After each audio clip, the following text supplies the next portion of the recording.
Salmos 61, 62 e 63.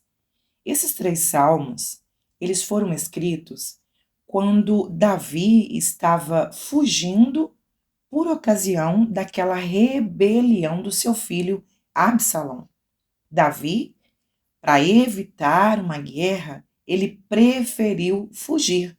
E lá no deserto, ele então, no Salmo 61, ele clama ao Senhor. Ele diz: desde o fim da terra, eu clamo ao Senhor. Davi está dizendo: não importa onde eu esteja, nem que seja no fim da terra, o Senhor vai me ouvir. Davi está adorando ao Senhor por sua onipresença. Deus não está limitado a um espaço geográfico. Não importa onde estivermos, nós podemos, com fé, clamar ao Senhor na certeza de que Ele nos ouvirá. Davi disse: me leva para uma rocha mais alta do que eu, para um lugar onde meus inimigos não possam me alcançar. Ele usa também uma linguagem conhecida das pessoas que leriam e ouviriam esse clamor, dizendo: o Senhor é uma torre forte contra o inimigo. As torres eram levantadas nas entradas dos muros das cidades para que de longe pudesse avistar o inimigo e preparar para abatê-lo. Davi está dizendo: o Senhor é esta minha torre forte, e ele alcança onde eu não posso alcançar. No Salmo 62, ele adora ao Senhor por sua onipotência.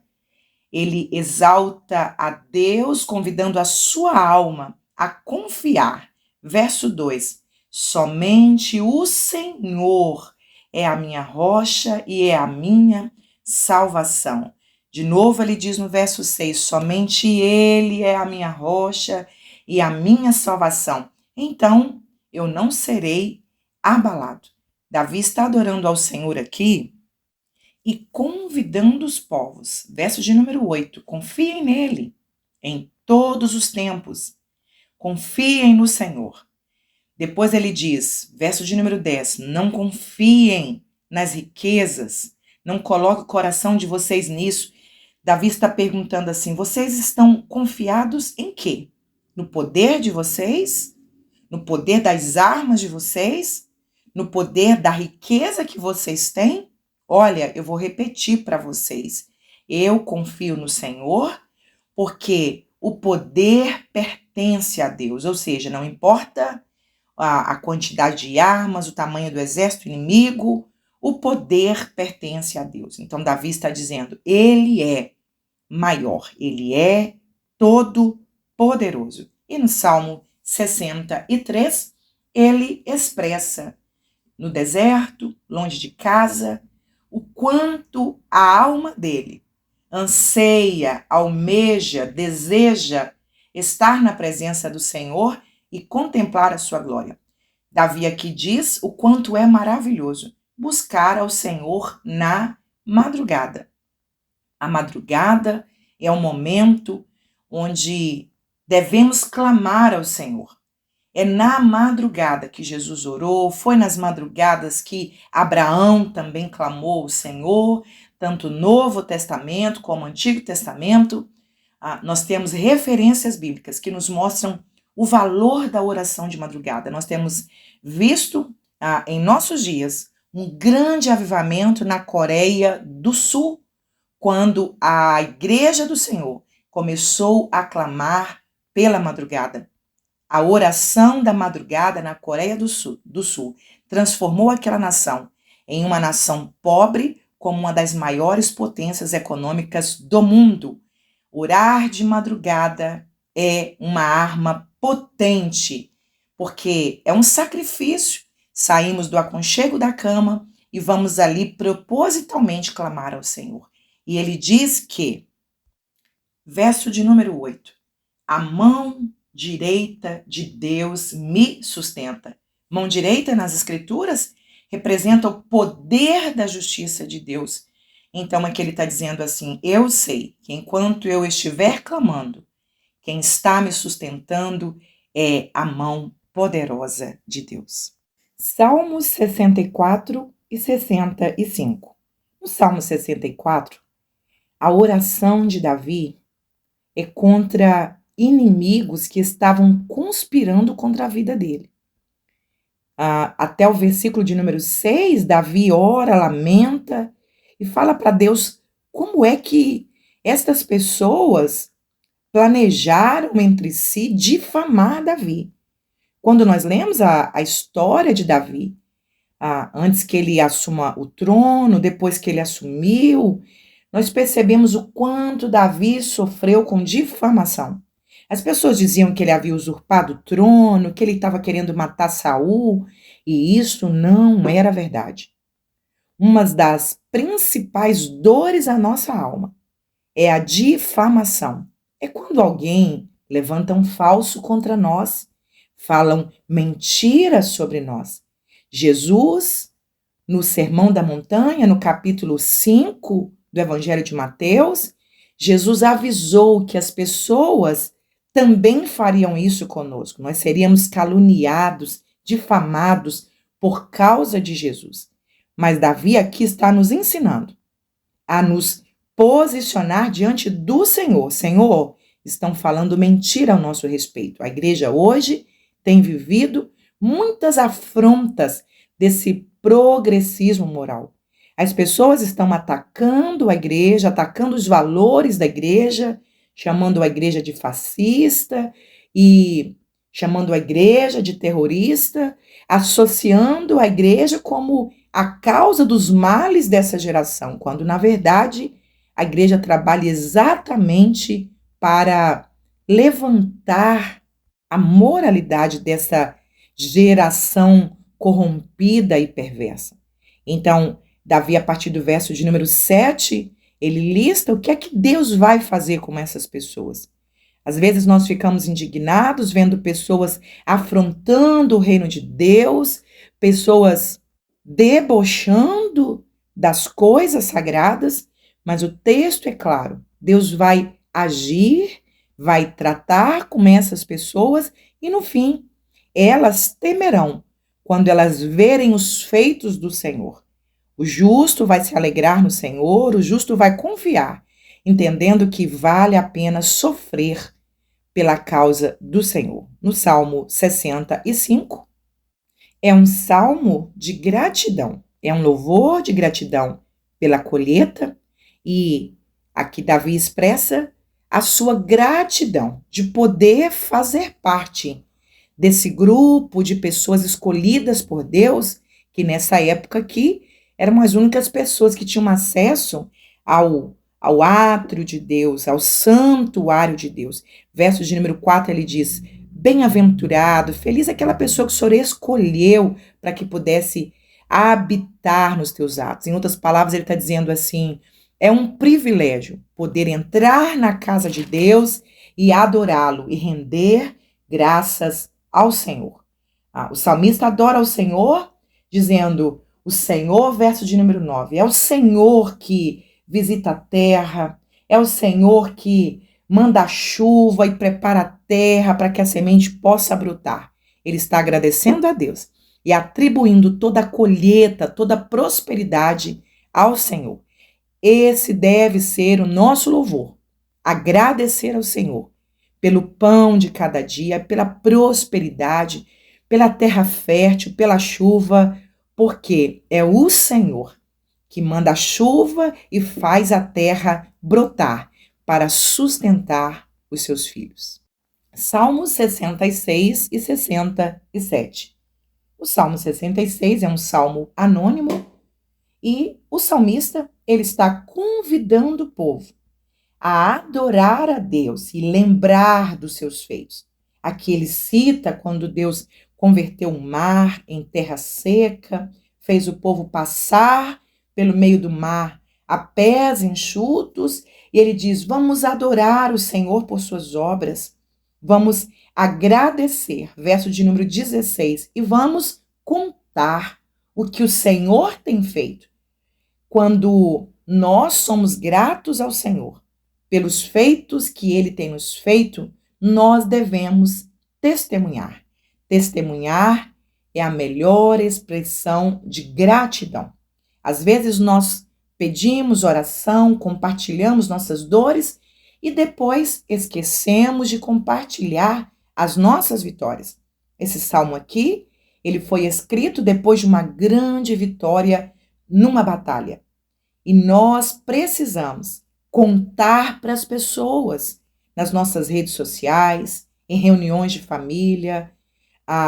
Precisamos testemunhar aquilo que o Senhor tem feito por nós. Isto é uma expressão de gratidão. Quem é grato nunca esquece. Lucas capítulo 8, verso 39, Jesus libertou um homem que estava possuído por espíritos imundos e Jesus disse para ele assim: agora vai e conta. Que nós possamos contar o que o Senhor tem feito por nós, porque através dos nossos testemunhos, pessoas serão edificadas e o nome do Senhor será glorificado.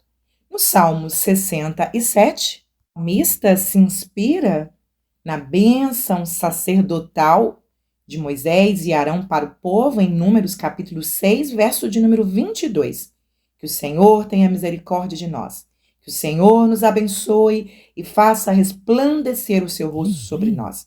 Para que, o salmista está dizendo, olha, a nossa missão em receber a misericórdia de Deus, as bênçãos de Deus, a nossa missão é para glorificar o nome do Senhor e torná-lo conhecido para todos os povos. A missão da nação de Israel, começando por Abraão. Abraão, em ti serão benditas todas as famílias da terra. A missão da nação de Israel era revelar esse Deus único a todos os povos. As nações eram politeístas e Deus então escolhe Abraão e diz: sai do meio da tua terra, da tua parentela, e você servindo um único Deus. E vocês como nação monoteísta, ou seja, uma nação que só tem um único e verdadeiro Deus. Vocês vão espalhar, vocês vão falar do meu amor e as nações saberão da minha existência através da nação de Israel. Deus, no Antigo Testamento, se revelou através das coisas criadas e também se revelou através da nação de Israel. Hoje, como o mundo conhece Deus? O mundo conhece Deus através da igreja, que mostra ao mundo Jesus Cristo. A igreja é, hoje, a representação do reino de Deus na terra. Que nós sejamos sal, que nós sejamos luz, porque será através de nós que o mundo conhecerá quem é Deus. Salmos 68, 69 e 70. O Salmo 68 é um salmo maravilhoso. Esse salmo foi escrito por Davi, quando ele estava trazendo a arca para Jerusalém e já colocando ela sobre o Monte Sião, onde o templo seria construído. E Davi aqui, ele exalta o Senhor. E nessa exaltação, ele vai trazer profecias messiânicas acerca do Salvador. Ele diz que o Senhor é pai de órfãos, juiz de viúvas, e ele faz o solitário viver em família, liberta aqueles que estão presos em grilhões. Ele está profetizando acerca da salvação que aconteceria através de Jesus. O nome Jesus significa o Senhor salva. Ele exalta o Senhor, chamando-o de Salvador. E ele começa a mostrar quais seria o passo a passo desse plano de salvação. Ele mostra que, verso de número 20, o nosso Deus, o Deus da salvação e o Senhor. O nome dele é Jeová e a ele pertencem as saídas para escapar da morte. Ele está explicando o que é a salvação. Ele diz: salvação é escapar da morte. Salvação é libertação do poder do pecado. Algumas pessoas não compreendem o que é ser salvo. Quando nós dizemos eu sou salvo ou eu estou salvo do quê? Eu estou salvo do pecado, eu estou salvo da condenação do pecado. Então aqui ele mostra o que Jesus faria para salvar o homem da condenação do pecado. Verso de número 21 diz que Deus ferirá a cabeça de seus inimigos, o crânio cabeludo que anda em suas culpas.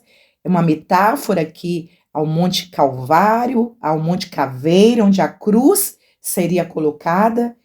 Ele mostra aqui também que Cristo seria morto, mas que ele ressuscitaria. Verso de número 18.